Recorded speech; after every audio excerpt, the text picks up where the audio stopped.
Bismillahirrahmanirrahim. Sulit tidur, lalu mendapati seekor kaki seribu di sudut rumah kita. Apakah ini sekedar hewan biasa atau ada makna lain yang perlu kita pahami menurut ajaran Islam? Mari kita renungkan bersama. Bismillahirrahmanirrahim. Assalamualaikum warahmatullahi wabarakatuh.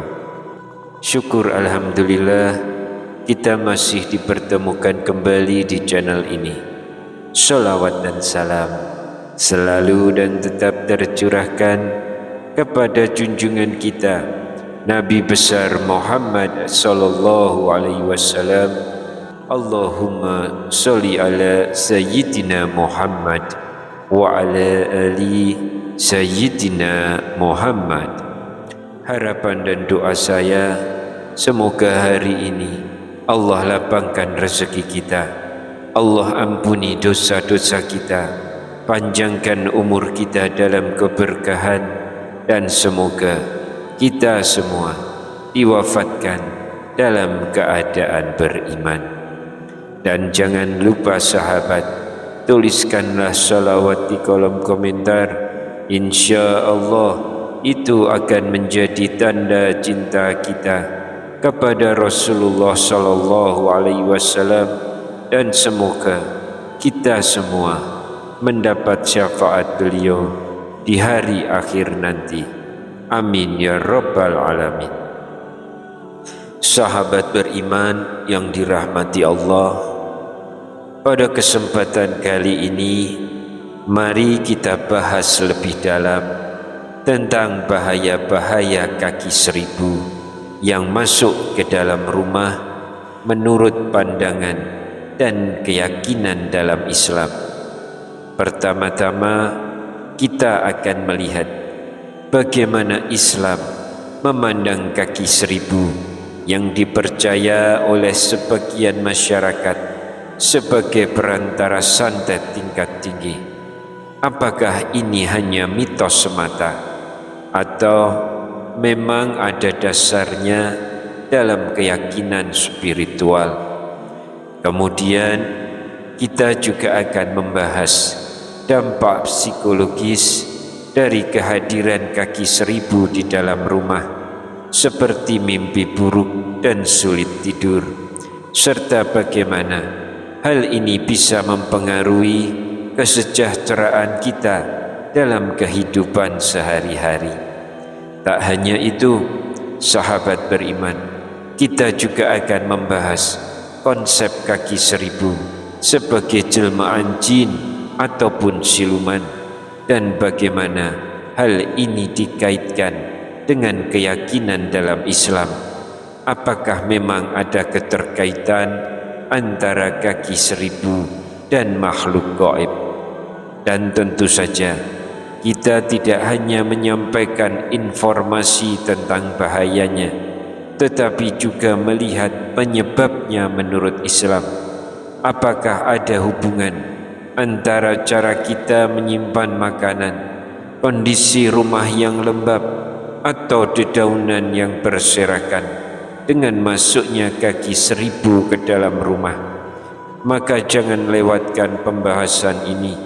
Mari bersama-sama menjaga keberkahan rumah kita dengan memahami pandangan Islam terhadap fenomena yang sering kita anggap sepele dalam kehidupan sehari-hari. Sahabat, sebelum kita lanjutkan, jangan lupa untuk like video ini, subscribe channel ini, dan aktifkan lonceng notifikasinya agar sahabat tidak ketinggalan kajian kami berikutnya. Jangan ragu untuk menuliskan doa dan hajat sahabat di kolom komentar. Insya Allah doa-doa tersebut akan kita aminkan bersama, dan semoga Allah Subhanahu wa Ta'ala segera mengabulkan setiap permohonan baik kita.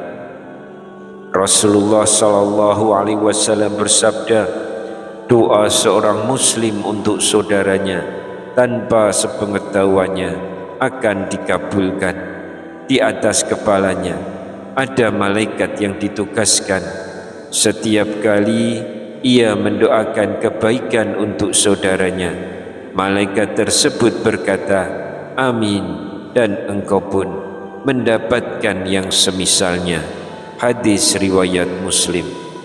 Maka mari kita saling mendoakan, semoga Allah mudahkan segala urusan kita di dunia maupun di akhirat. Amin ya rabbal alamin.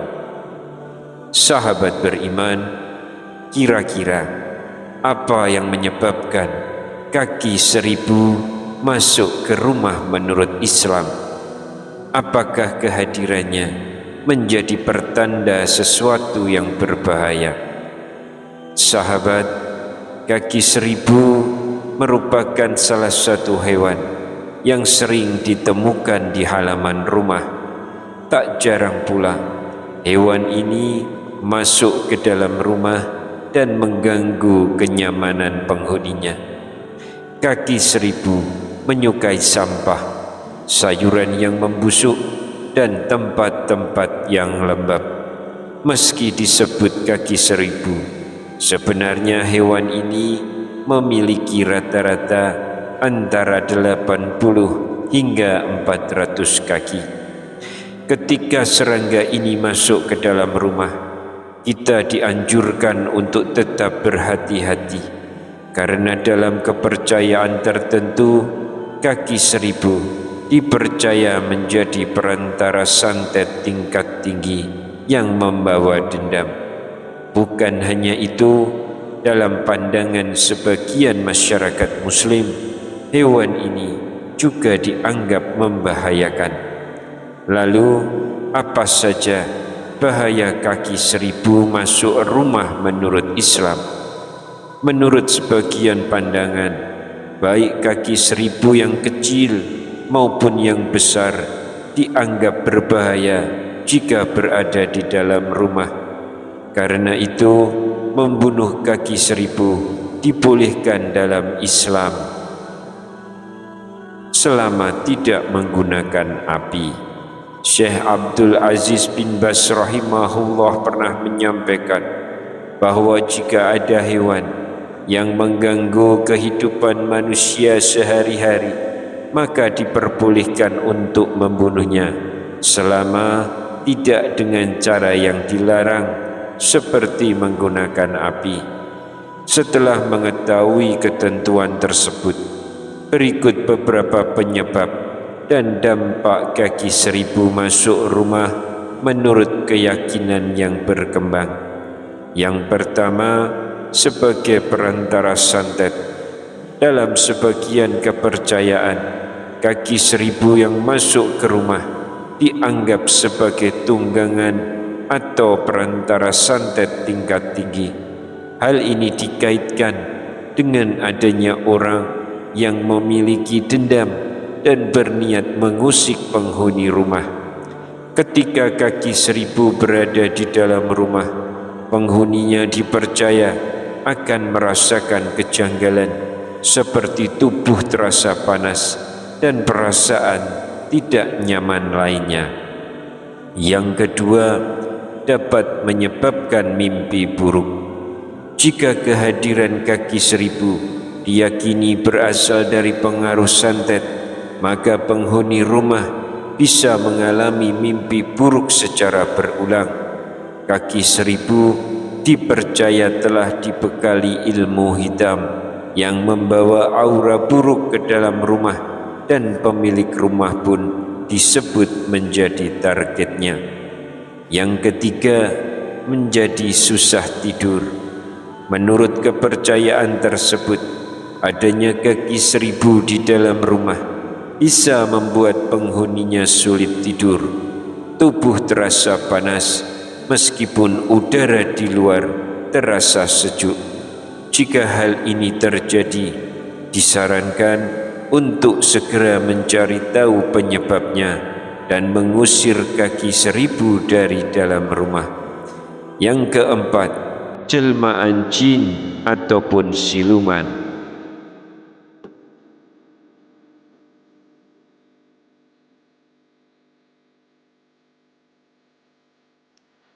Menurut primbon Jawa, kaki 1000 dipercaya sebagai perwujudan jin atau siluman karena hewan ini suka berada di tempat gelap, lembab dan sepi di sudut rumah. Bukan hanya dalam primbon, dalam sebagian keyakinan Islam pun hewan melata ini digambarkan sebagai makhluk yang bisa menjadi jelmaan jin yang mampu berubah wujud. Yang kelima, dapat mengeluarkan racun. Walaupun kaki 1000 tidak menggigit atau menyengat, namun hewan ini bisa mengeluarkan racun saat merasa terancam. Racun tersebut berupa substansi seperti hidroklorida dan hidrogen cyanida. Racun ini dikhawatirkan dapat menyebabkan kulit terasa terbakar, kemerahan, bengkak, gatal, bahkan melepuh. Dalam kondisi tertentu, racunnya juga bisa menimbulkan radang, pusing, mual, muntah, sesak nafas, hingga muncul ruam di sekujur tubuh. Adapun penyebab lain mengapa kaki 1000 masuk ke dalam rumah, yang pertama adalah menyimpan makanan sembarangan. Sisa makanan yang dibiarkan dapat menarik perhatian kaki 1000, terutama di dapur yang jarang dibersihkan setelah memasak. Yang kedua, kondisi rumah yang lembab. Kaki 1000 menyukai area basah dan lembab seperti dapur, kamar mandi, dan ruang bawah tanah. Karena itu, kita dianjurkan untuk tidak membiarkan rumah dalam kondisi gelap. Yang ketiga, dedaunan yang berserakan. Halaman rumah yang penuh dengan daun kering menjadi tempat yang disukai kaki 1000. Maka dari itu, membersihkan halaman secara berkala menjadi salah satu ikhtiar untuk mencegah masuknya hewan ini ke dalam rumah. Sahabat beriman, perlu diingat bahwa pandangan-pandangan ini bersifat kepercayaan spiritual dan tidak memiliki dasar ilmiah. Namun, jika kita menghadapi kehadiran kaki 1000 di rumah, kita dianjurkan untuk mencari bantuan sesuai dengan keyakinan masing-masing, baik secara spiritual maupun secara profesional. Semoga kita dapat mengambil hikmah dari pembahasan ini dan menjadikannya sebagai pembelajaran agar ketika bertemu kaki 1000 di rumah, kita memahami sikap yang tepat dan tidak berlebihan dalam menyikapinya. Sahabat beriman, itulah pembahasan tentang pertanda kaki 1000 masuk rumah menurut Islam. Wallahu a'lam bishawab. Demikian yang bisa saya sampaikan, semoga bermanfaat untuk kita semua. Amin ya rabbal alamin. Wassalamualaikum warahmatullahi wabarakatuh.